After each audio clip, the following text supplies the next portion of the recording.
Hey everyone, Hi welcome back. guys. Hi Ruth, how are you doing? Hi. Doing great. How are you? I'm good. We're glad to have you today. Last but not least, of course. Ruth, can you please introduce yourself to the public? Who are you? What do you do? And what do you do at Microsoft? That's a good question. Hi everyone. My name is Ruth Yakubu, and I'm a cloud advocate at Microsoft. And I am on the AI and machine learning group. Okay, cool. You're going to talk about improving the fairness and reliability of AI solutions. We've already had in our panel discussion quite some discussions about responsible AI, but I'm sure you will go more in depth with your session. So if you're ready for it, we give the platform I've been listening to you. To the panel discussion, so I'm like, yay, they're setting the precedence. So I hope it was a good introduction to your session. What's that? I hope it was a good intro to your keynote now. They did a superb job. Well, then the platform is yours, Ruth, and we are a listening ear. Okay, so let me share my desktop. Give me a few minutes. And let me know when you guys can see my screen. Can you guys see my screen? Yes. Yes, we can see it. Oh, it was delayed. You guys could see it before I could. Oh. So it's the magic of AI, minutes. I guess. Okay. Actually, that's a good way to start a session, but let me navigate to the very top. So give me a few minutes. While I'm doing that, do you have any questions for me? Not yet. Not yet. Okay, give me a few minutes. Okay. Get to the beginning of my slide, then we can rock and roll.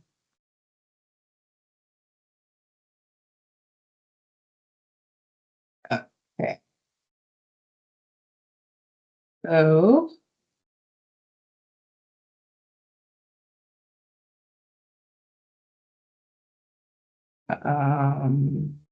almost there. No worries. It seemed like you guys see the slide up, refresh before I do. Yeah, we can see it.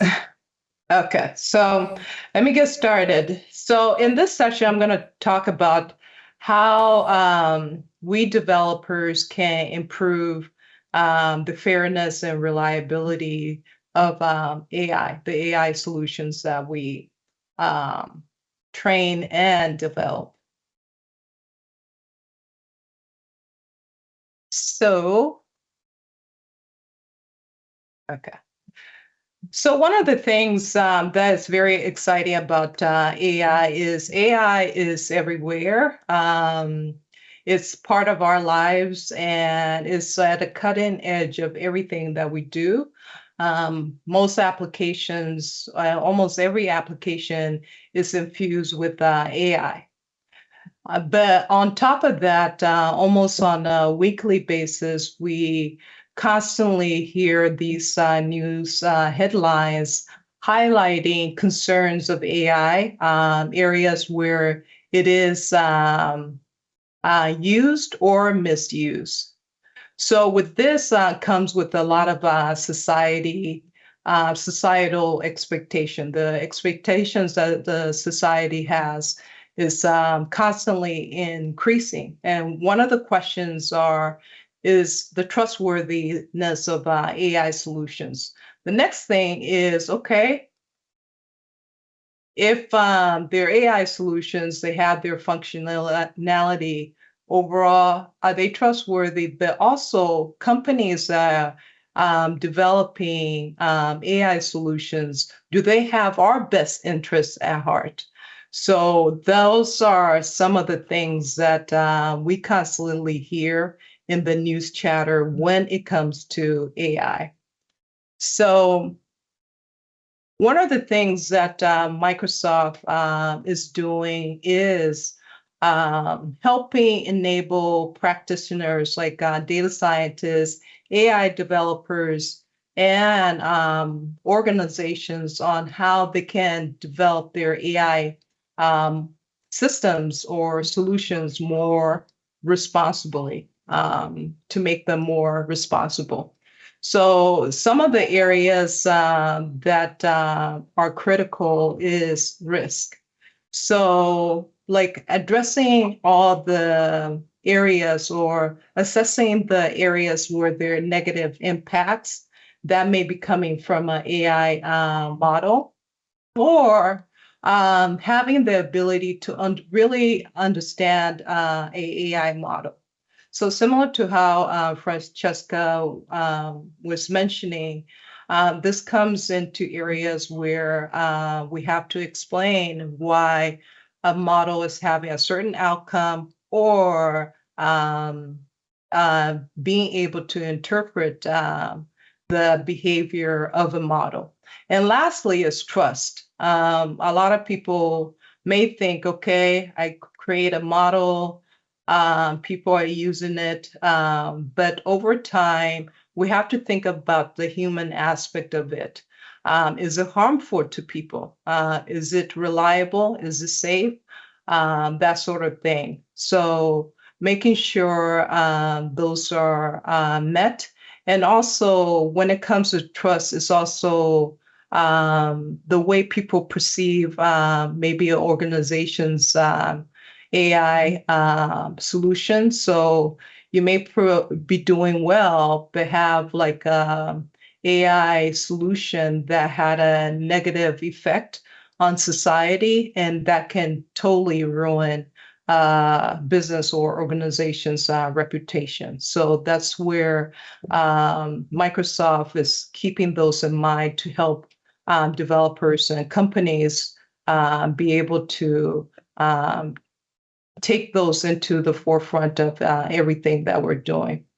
So the different ways Microsoft is making a lot of investment and commitment is coming up with these responsible AI principles as we embark on this new evolution of AI. How can we make it efficient and productive?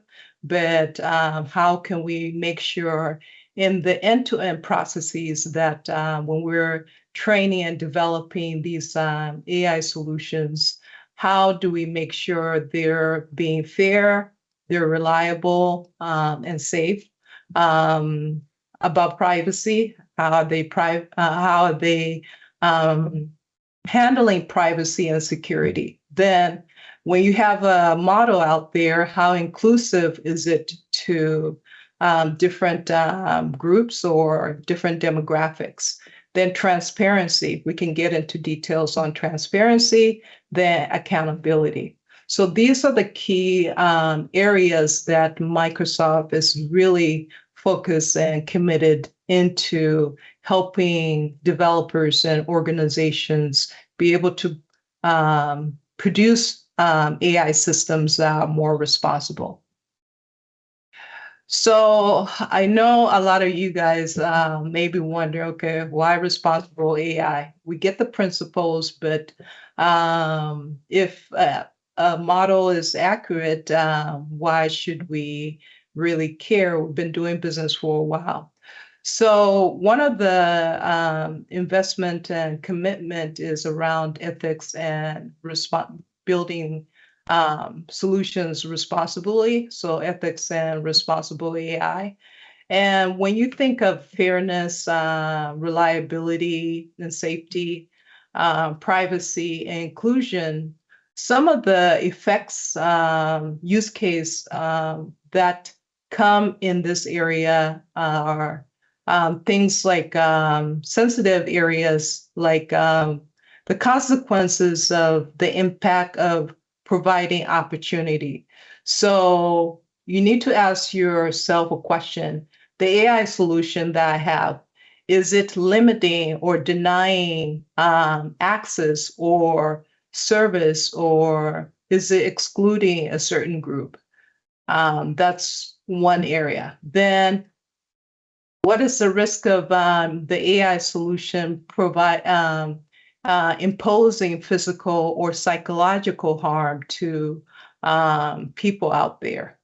Then also constantly, when we think of society where AI is going to be used, is okay, what are the threats to human rights that potentially an AI system or solution can impose?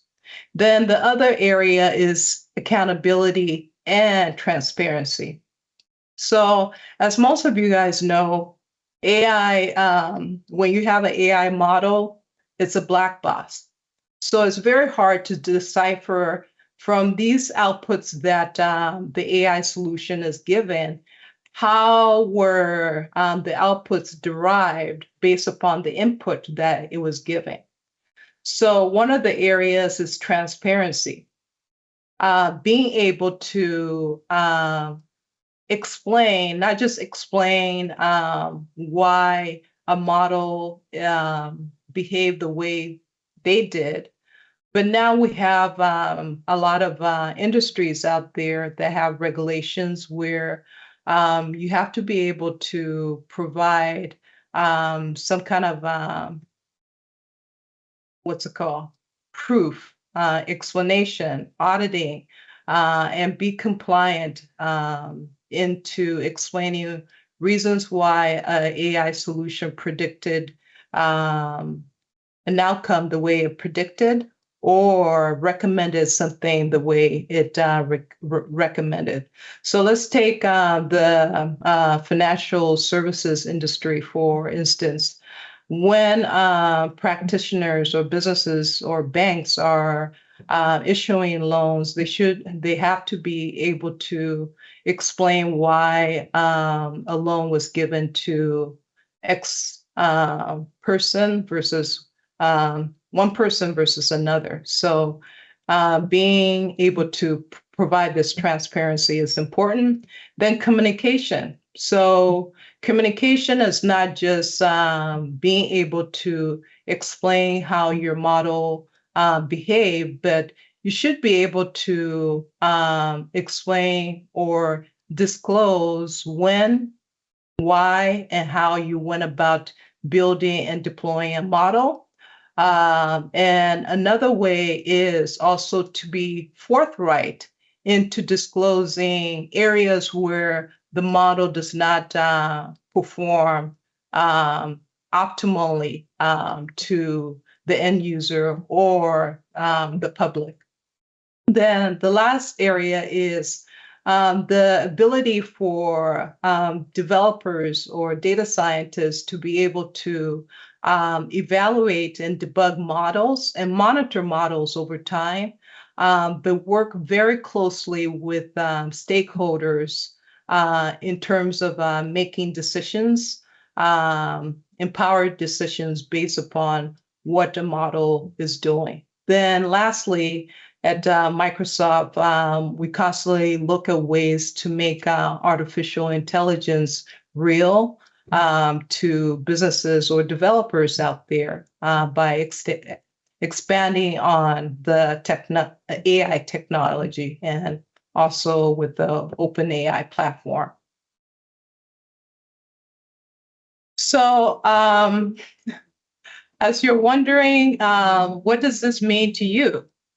With all the different commitments that Microsoft has made around responsible AI, what does it mean to you? So the good thing is Microsoft has developed a lot of tools and also infused it in our Azure and machine learning tools and our AI services to enable developers when they're building or training machine learning solutions to be able to build them and also debug them quicker. There are tools out there to debug, but how can they do it quicker and in a more efficient way, but also be able to deploy a responsible AI.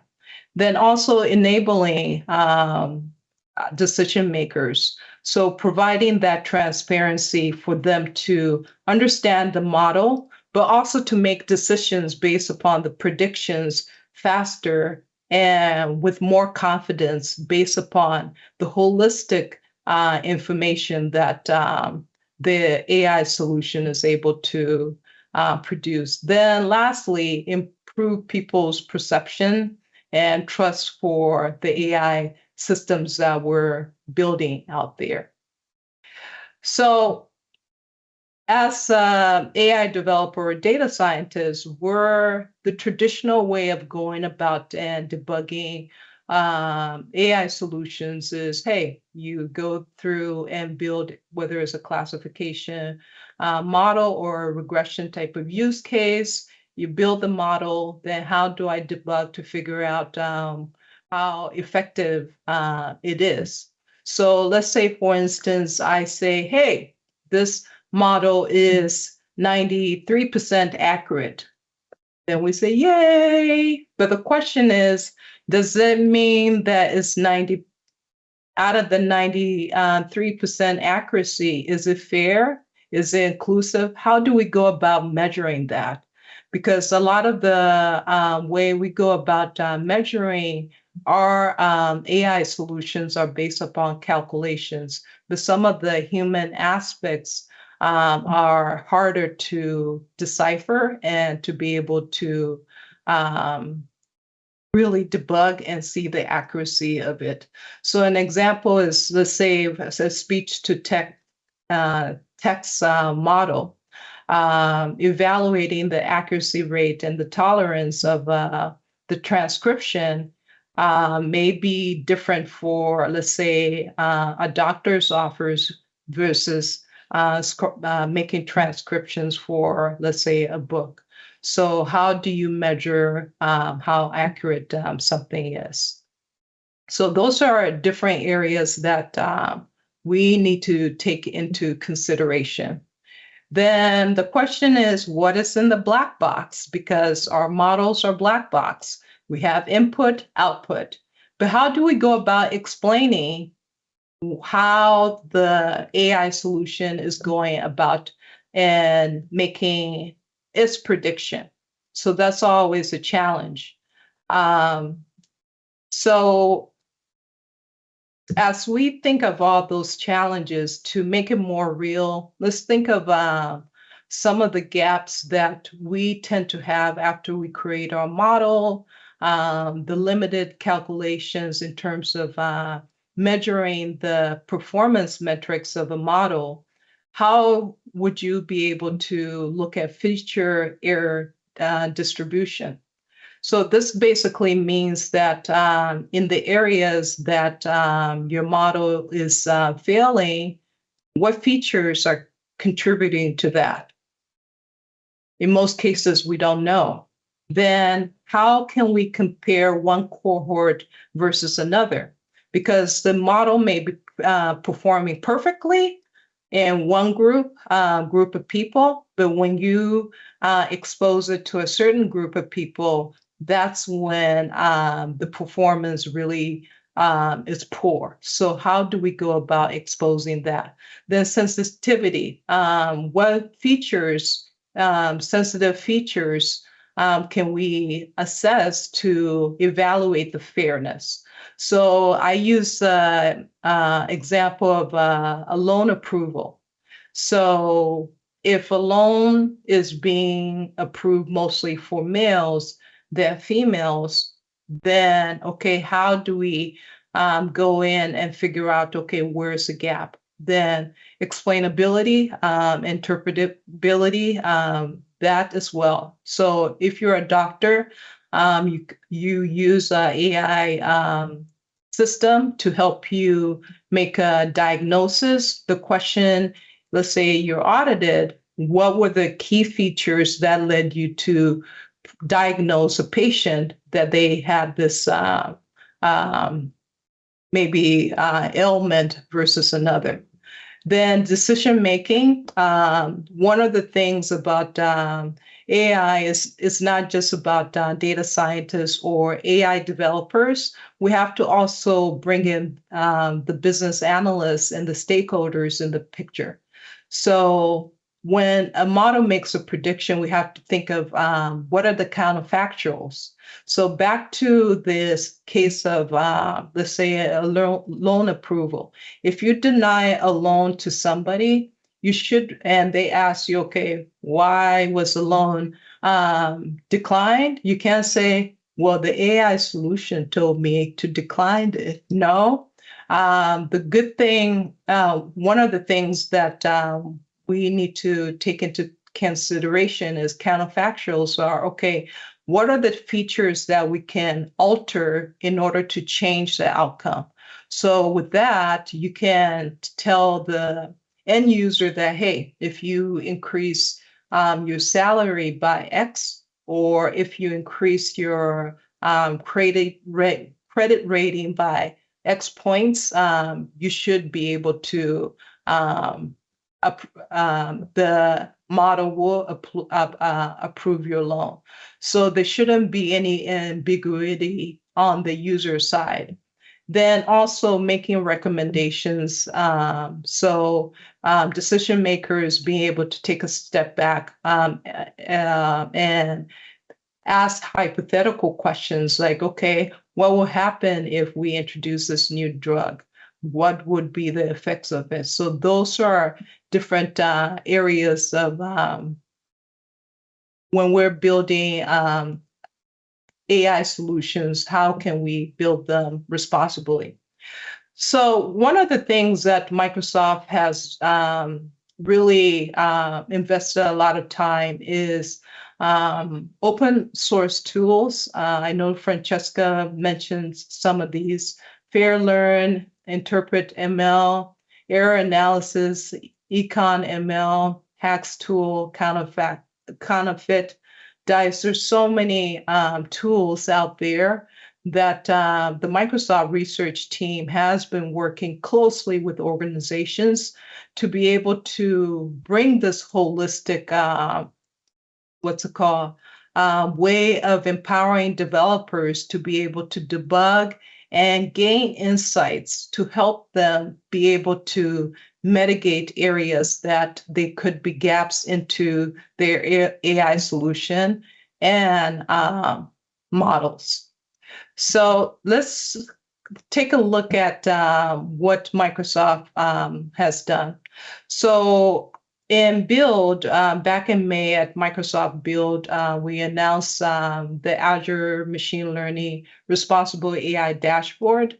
And this is a very useful tool because in the real world, if you have your model, instead of having multiple Python scripts to debug or use some of these open source tools, Microsoft has built a dashboard with all of these technologies in the back end for a one-stop shop place for developers.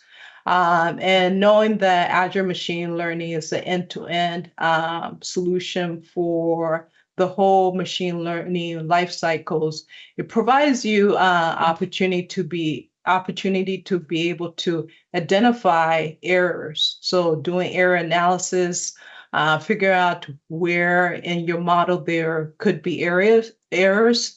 Also, fairness assessment. How do we figure out where whether your model is fair or not? Then once you have identified that, how do we start, while we're exploring, how do we start diagnosing? So doing model interpretation, doing counterfactual analysis, and also data exploration. Are there imbalances or disparities in the data? Then the next thing is, how do we go about mitigating it? So if there are unfairness, how do we go about fixing the fairness? If there are data disparities, how do we go about doing that?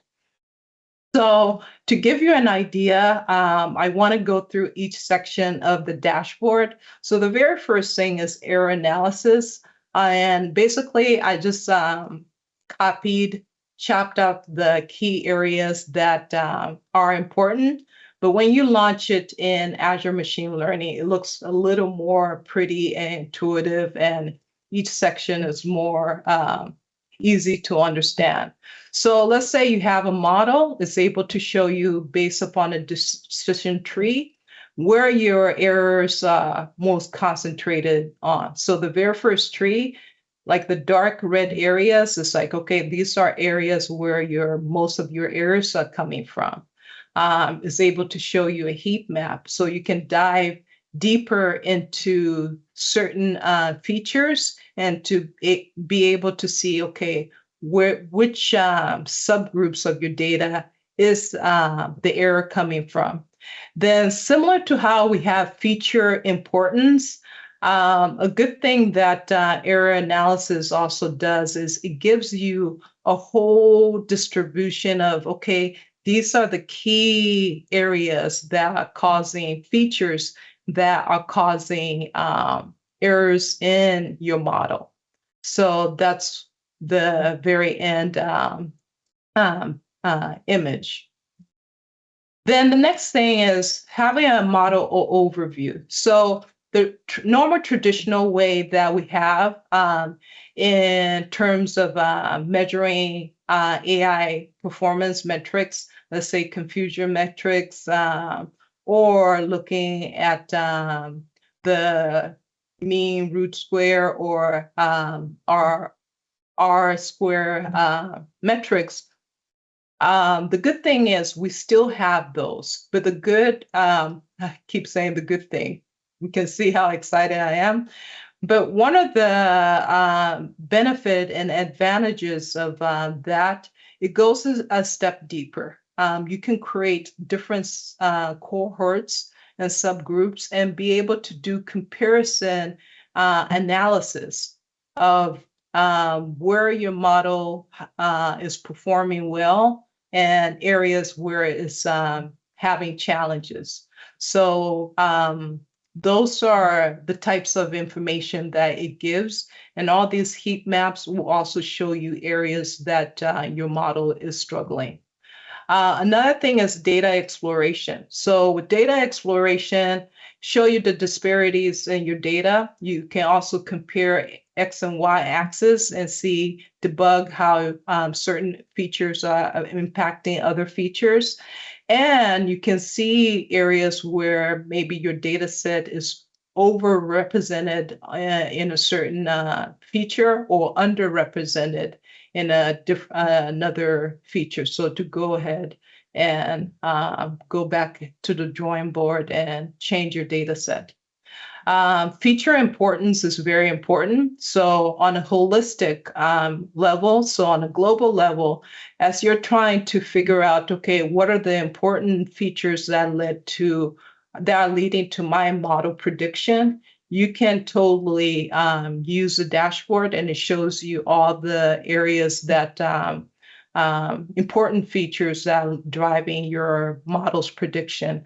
And you can toggle on the individual level and look at this specific individual for the use case that your model is trying to predict. These were the key factors that led to the prediction for this individual, for their unique setting. Then lastly, we have counterfactual.